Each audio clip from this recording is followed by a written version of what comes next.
Oi, pessoal, tudo bem? Prontos para mais uma aula? Mas antes eu gostaria de saber se vocês lembram o que a gente já viu de transferência de calor. Nós vimos 3 mecanismos de transferência de calor: condução, que é dito pela lei de Fourier, a convecção, que é pela lei de resfriamento de Newton, e a radiação, para corpos negros e para um corpo cinzento. Na nossa última aula, nós estudamos sobre a equação do calor. Lembram? Ela era um pouquinho complicada, mas nós deduzimos a equação geral de Fourier para coordenadas cartesianas e coordenadas cilíndricas. E nessa mesma aula, nós aprofundamos o conceito sobre convecção. Nós aprendemos uma nova maneira de calcular o H através do Nusselt. O Nusselt tem duas fórmulas de calcular. A primeira relacionando com H e a segunda com Reynolds e Proudhon. Nós vimos para placas planas. Nós terminamos a aula calculando as camadas limites hidrodinâmicas e térmicas. Na aula de hoje, nós vamos aprofundar o nosso estudo para condução. Nós vamos fazer uma analogia entre as resistências térmicas e elétricas e aplicar na associação de paredes. Mas vamos começar do começo. O que é analogia? Analogia é quando sistemas diferentes obedecem a equações semelhantes. Opa, peraí, então quer dizer que a analogia ocorre quando a equação de descrição de um sistema pode ser transformada em uma equação para outro sistema, apenas quando a gente troca os símbolos. Vamos exemplificar? Para ficar mais fácil de entender, vamos analisar as duas equações. Tanto na equação de calor como na equação da energia elétrica, nós calculamos um fluxo. No calor, o Q, que é o fluxo de calor, e na energia elétrica, o I, que é o fluxo de corrente. O que eles são relacionados? A corrente elétrica é calculada pelo ΔU, que é a variação da tensão dividido por uma resistência. E o fluxo de calor é calculado por ΔT, que é uma variação de temperatura dividido por uma resistência. Então, se nós observarmos as duas equações, elas são iguais. O que difere são os símbolos. Então, quando a gente calcula o fluxo de calor, nós temos uma variação de temperatura sendo atuada por uma resistência. E para a gente calcular o fluxo da corrente elétrica, nós temos uma variação de tensão relacionada com uma resistência. Isso quer dizer analogia. Vocês lembram quando vocês estudaram circuitos elétricos? Nós tínhamos corrente, diferença de potencial e resistências associadas em série e em paralelo. E devido à analogia da equação que nós temos entre a energia elétrica e a condução de calor, nós podemos calcular a associação de paredes com essa mesma lógica. Então, na aula de hoje, nós vamos associar paredes em série ou em paralelo e vamos aprender a calcular a resistência resultante desse sistema. Nós já aprendemos qual é a resistência para a condução de calor em placas. Hoje nós vamos fazer um plus desse sistema, mas vamos começar pelo mais fácil, as placas.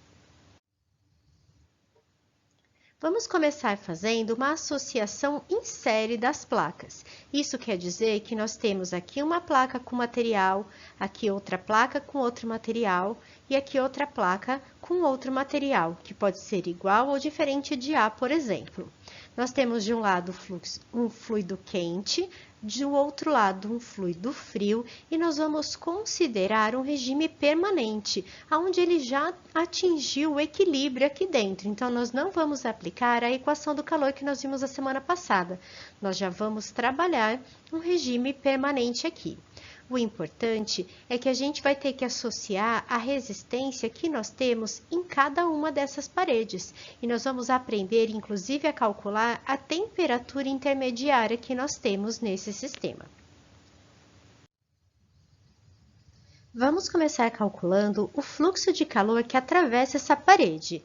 Vamos calcular individualmente o calor 1, o 2 e o 3. Então, nós temos pela lei de Fourier que o calor 1 vai ser o menos K1 vezes a área, a temperatura final menos a inicial, dividido pela sua espessura.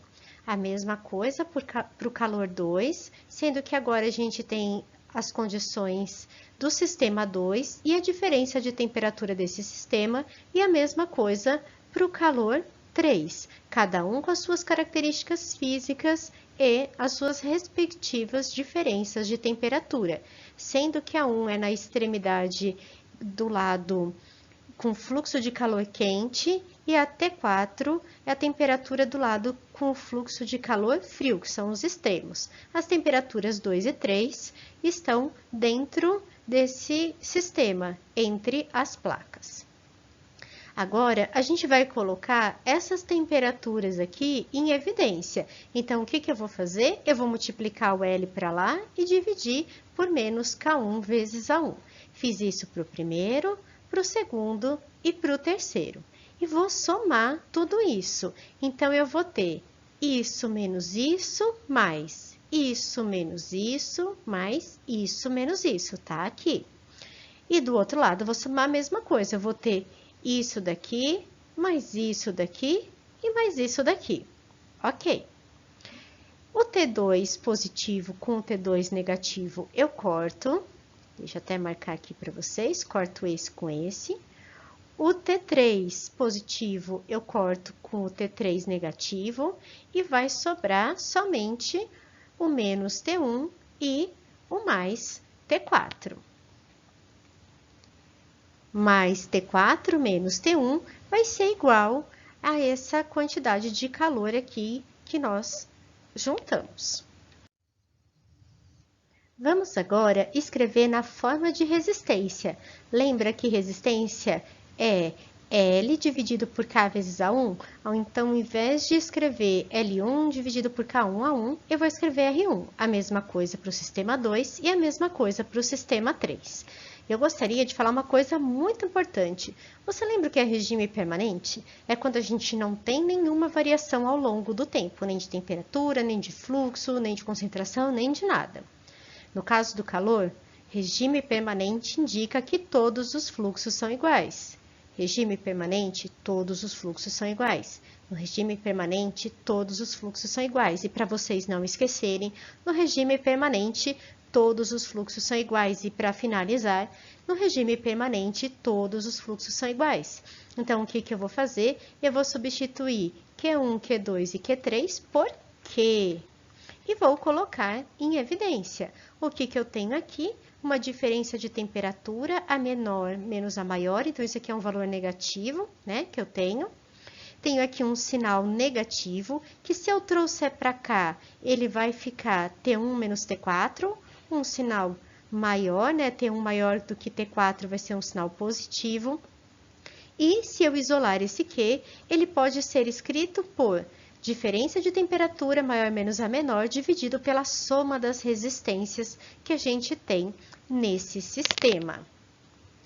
Eu posso fazer para todas as placas e considerar as temperaturas extremas. Eu posso fazer para 2 placas, posso fazer para 3 placas, para uma placa sozinha. O que vai mudar? É o número de resistências que eu tenho embaixo e a variação de temperatura, que ela precisa ser correspondente ao sistema que eu estou trabalhando.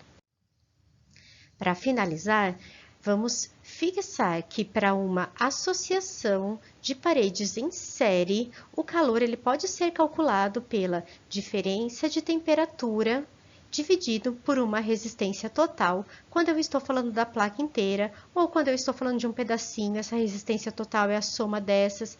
Quando eu estou falando de uma só, o que importa é, a hora que eu for calcular a resistência total, ela vai ser a soma das resistências do meio que eu estou trabalhando.